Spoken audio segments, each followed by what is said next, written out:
ત્યાંથી શરૂ થાય છે આપણો પ્રશ્ન. દીકરીને આપણે આખો વખત જ્યારે પણ જુઓ ત્યારે એના ઉપર શંકા કરવાની, એને બહાર નહીં જવા દેવાની, એની બેનપણીઓમાં શંકા કરવાની, અને પછી એ જ્યારે જૂઠું બોલવા માંડે, જ્યારે કોઈ છોકરાના પ્રેમમાં પડે ત્યારે આપણને બહુ અફસોસ થાય, ભાગી જાય, ખોટું પાત્ર પસંદ કરે ત્યારે આપણને બહુ અફસોસ થાય કે અરે રે, અમે આટલું કર્યું, અમે આટલા સંસ્કાર આપ્યા. સંસ્કાર એટલે મંદિર લઈ જવી, દીવો કરાવવો, કથા સાંભળવા લઈ જવી, પંજાબી પહેરાવવું, આ સંસ્કાર નથી. આ તો બધી બાહ્ય ઉપચાર છે. સંસ્કાર તો ભીતરથી પ્રગટે છે. અને ભીતરથી પ્રગટાવવા માટે સૌથી અગત્યની વાત એ છે કે મા પોતે ખૂબ શાંતિથી, ધીરજથી અને પ્રેમથી દીકરી સાથે વર્તે. આ આપણા સમાજમાં નથી થતું. દીકરીને એટલું બધું ભણાવે, એટલી બધી ફટવે, પછી બીજે ઘેર જાય ત્યારે એને ફાવે નહીં. અને એમાં હવે આ એક મોબાઈલ આવ્યો છે.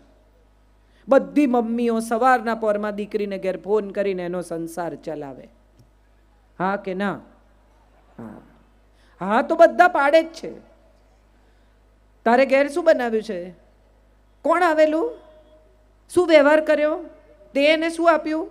એણે તમને શું આપ્યું? એણે આપણા લગ્નમાં ક્યાં કવર આપ્યું છે?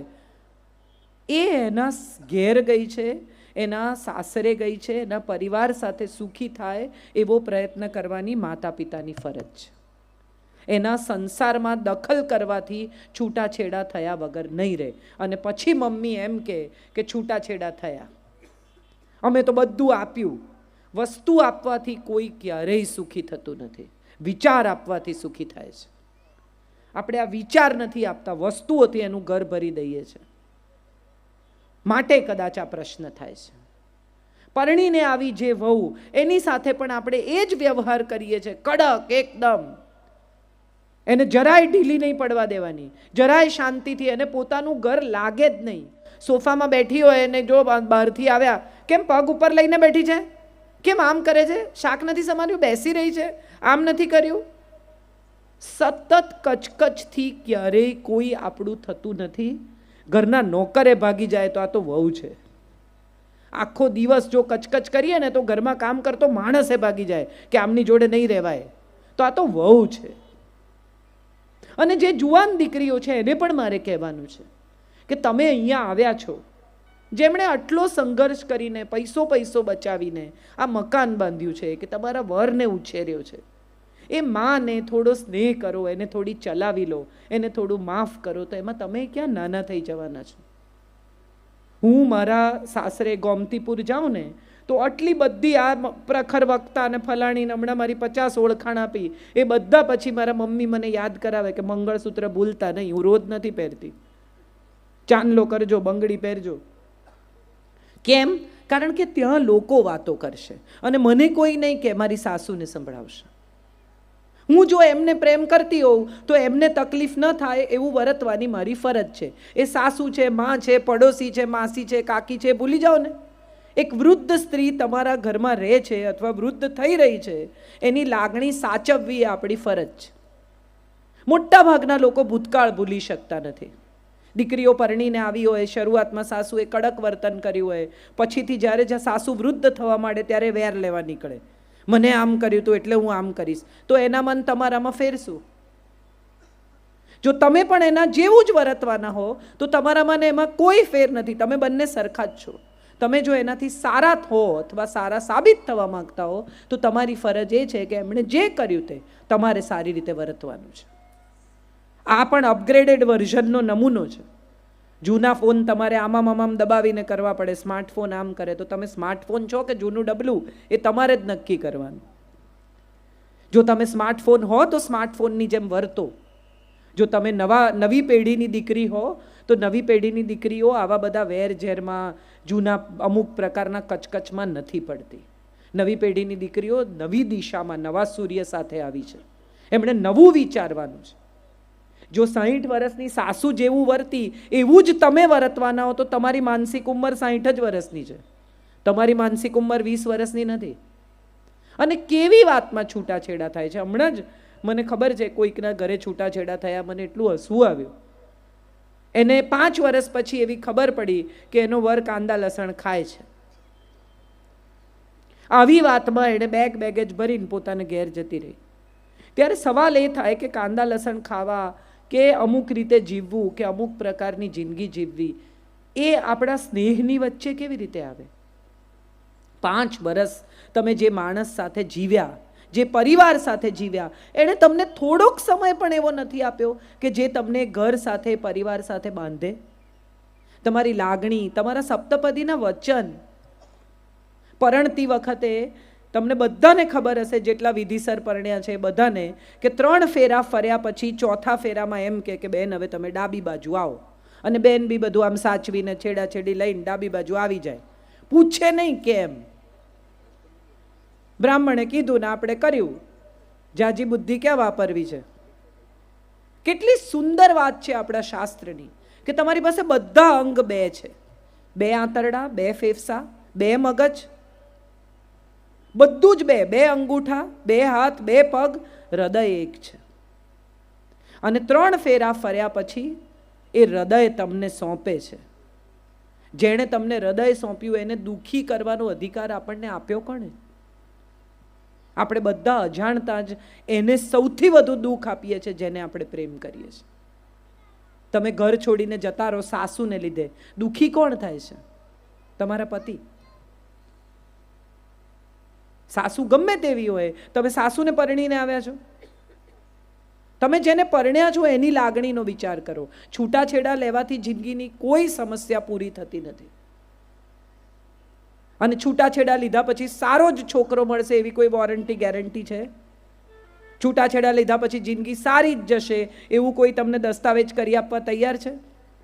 બાળક સાથે છૂટી થાય સ્ત્રીઓ, ત્યારે મને બહુ એવો સવાલ થાય કે એના પિતાથી, એની દાદીથી, એના પરિવારથી દૂર કરવાનો તમને શું અધિકાર છે? તમને નથી ફાવતું, તમારો પ્રશ્ન છે. તમારા બાળકને તો પરિવારનો પ્રેમ મેળવવાનો હક છે, મળવો જોઈએ, અને એનાથી વંચિત રાખવાનો તમને કોઈ અધિકાર જ નથી. તમે કોઈ છો જ નહીં આ નિર્ણય કરનાર.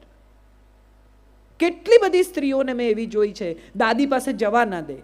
તમને નથી ફાવતું, તમારી સાસુ છે, એને માટે તો દાદી છે, વાલસોઈ, પ્રેમાળ, અને એ તમારા બાળક સાથે ખરાબ રીતે નથી જ વર્તતા, એ તમે જુઓ જ છો. એ તો બિચારા ઓછા થઈ જાય છે. તમારી સાથે જે થયું એનું વેર તમે એની પાસે તમારું સંતાન નહીં જવા દઈને લો છો. કેટલું ખરાબ! આપણે કેવા થઈ ગયા છીએ? મારે એક જ વાત બધાને કહેવી છે, અને આપણે બધા જાણીએ છીએ છતાં અવગણીએ છીએ એવી આ વાત છે. ગયેલો સમય ક્યારેય પાછો નથી આવતો. ગમે તેટલું કરો, જિંદગીને રિવર્સ ગિયરમાં નાખી નથી શકાતી.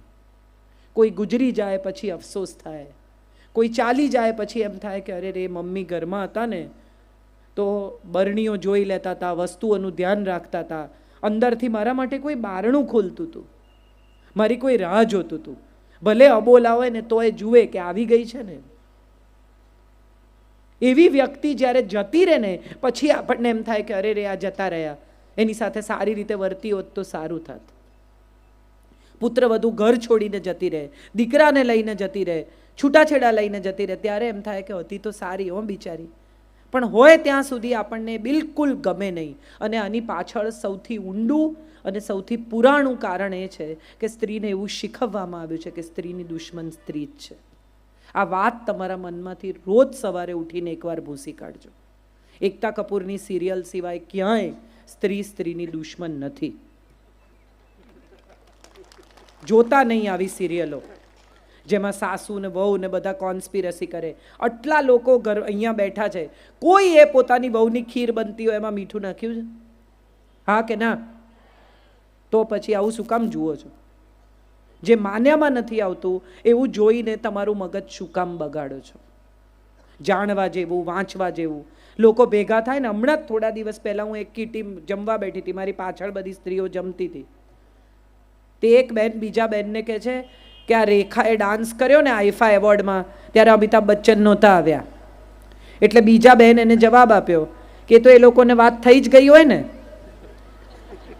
એટલે ત્રીજા બેને કહ્યું, આ મજાની વાત સમજો, એટલે ત્રીજા બેને કહ્યું કે હા હા, એમનું હજી ચાલે છે, તમને ખબર એમનું ચાલે છે કે અટકી પડ્યું છે. 63 વર્ષની સ્ત્રી રંગમંચ ઉપર ઊભી રહીને નૃત્ય કરી શકે છે, એને સલામ કરવાની છે. બીજું કંઈ વિચારવાનું નથી. એણે 63 વર્ષે એવું શરીર રાખ્યું છે કે નૃત્ય કરી શકે, લોકોની સામે ઊભી રહી શકે, સ્વસ્થતા અને સુંદરતા બંને જાળવી છે. એને સલામ કરો. 50 વર્ષની સ્ત્રી થાય એટલે એને ઘૂંટણ દુખવા માંડે ને, કમર દુખવા માંડે ને, સાંજ પડે માથું ચડે ને. એનું કારણ એ છે કે આપણે બધાએ એટલી નેગેટિવિટી મનમાં ભરી છે ને, નકારાત્મક ભાવનાઓ, કે ધીમે ધીમે હવે શરીરમાં નીકળવા માંડી છે. આને છોડીશ નહીં ને, પેલાને સીધા કરીશ ને, આનું મગજ ઠેકાણે લાવી દઈશ ને, આને તો હું માફ નહીં કરું ને. આવું કેટલું સ્ટોર કર્યું છે માળિયામાં. નવરાત્રિ આવે ને બધું નીચે ઉતારે અને પછી પ્રતિજ્ઞા કરે કે આ વખતે હું નકામી ચીજો કાઢી જ નાખીશ. કાંઈ નકામું લાગે જ નહીં. મૂકવા માંડે ને ત્યારે બધું કામનું. પિત્તળના મોટા મોટા ગળા માંજીને પાછા ઉપર ચડાવે આવતે વર્ષે માંજવા માટે. મનના માળિયામાં પણ બહુ નેગેટિવ વસ્તુઓ છે જેનો આપણે કદી ઉપયોગ નથી છતાં મૂકી રાખી છે. કાઢી નાખો. બિલકુલ નકામી છે આ બધી વસ્તુઓ. ભૂતકાળની કેટલીક કડવી યાદો નકામી છે, કેટલો કચરો નકામો છે. મારે તમને બધાને એક વાત પૂછવી છે. તમારે ઘેર સવારના પોરમાં કોઈ આવીને તમને બેગ ભરીને કચરો આપી જાય તો એનું તમે શું કરો? નાખી દો કે નાની નાની વાડકીમાં ભરીને અડોસ પડોશમાં આપી આવો કે આ મને કોક આપી ગયું છે, તમને આપી જાઉં? છે કોઈ એવું? હા કે ના? તો આટલા વોટ્સએપ કેમ ફોરવર્ડ કરો છો? હવાર પડી નથી કે મોકલ્યા નથી, વાંચ્યા નથી પણ મોકલી દેવાના. આ જ્યારથી વોટ્સએપ ફ્રી થયા છે ને ત્યારથી એટલા લોકોને સંદેશા મોકલે છે અને પોતે વાંચતા નથી. આપણા બધાના જિંદગીમાં પણ આવા એક ફ્રી વિચારો છે. દાંત દુખતો હોય ને કોક તમને સવારે કહે ને કે મને દાંત દુખે છે, એટલે એને કે તલનું તેલ લગાડો, સિંધા લૂણ ને તલના તેલના કોગળા કરો, કાંથો દબાવો, લવિંગ દબાવો, અને તમે પૂછો કે તમે કોઈ દી દબાવ્યું છે કે ના? હો, મેં તો સાંભળ્યું છે. જે પ્રયોગ તમે જિંદગીમાં કર્યા નથી એ બીજાને સૂચવો નહીં. તમારી વહુ સાથે તમે દબાઈને રહો છો, તમે ડાયા છો, તમે સીધા છો, પણ પડોશમાં એમ કહેવાનું કે જવાબ આપી દેવાનો, નહીં સાંભળવાનું. અહીંથી સળગે છે. બીજાની જિંદગી બીજાની છે, તમારી જિંદગી તમારી છે. નેગેટિવ વસ્તુઓનો પ્રચાર પ્રસાર ન કરો. નકામી ચીજો બીજાને ઘેર નહીં આપવાની. શું કામ આપણે જઈને બીજાને એમ કહીએ છીએ કે સીધી કરી નાખો તમારી વહુને? તમે કરો ને તમારી તાકાત હોય તો. આપણાથી એ થતું નથી. પણ કોઈ બે જણાને બહુ બનતું હોય તો તરત આપણી નજર ત્યાં જાય છે. આ નથી કરવા જેવું.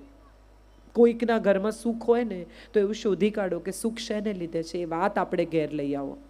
કે એવું શું કરે છે આ સાસુઓ કે એમના ઘરમાં કકળાટ નથી થતો.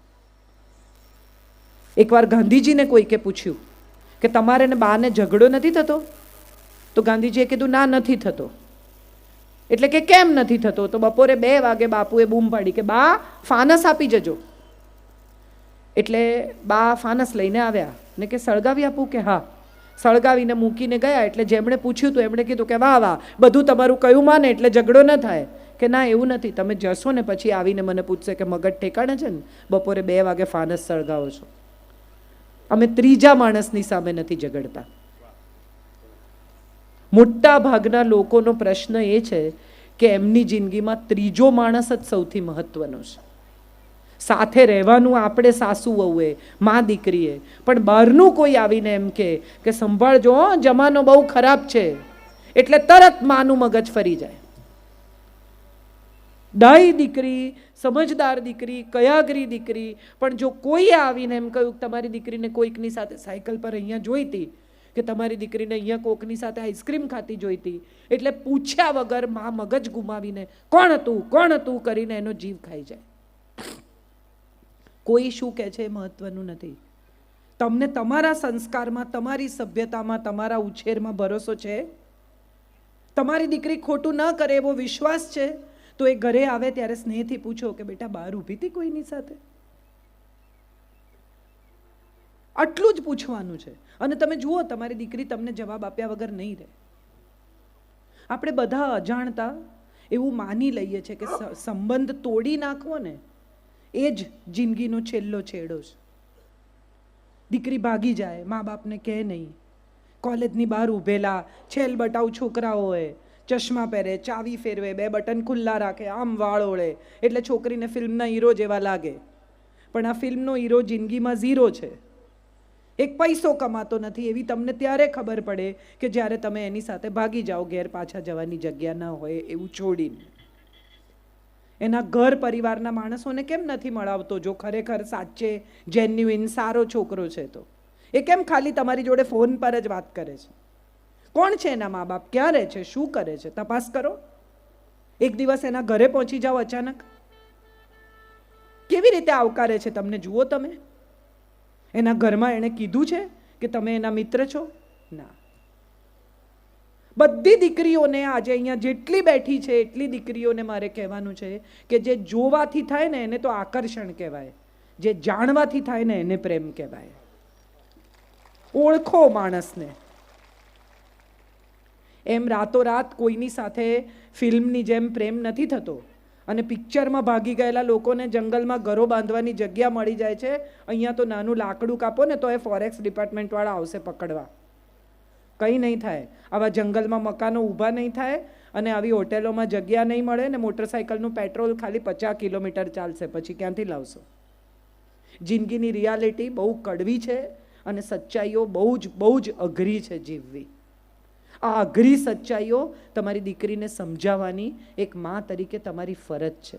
શંકા કરવાને બદલે એને સમજાવો કે અમે તારા પર શંકા નથી કરતા, અમે જમાનાથી ડરીએ છીએ.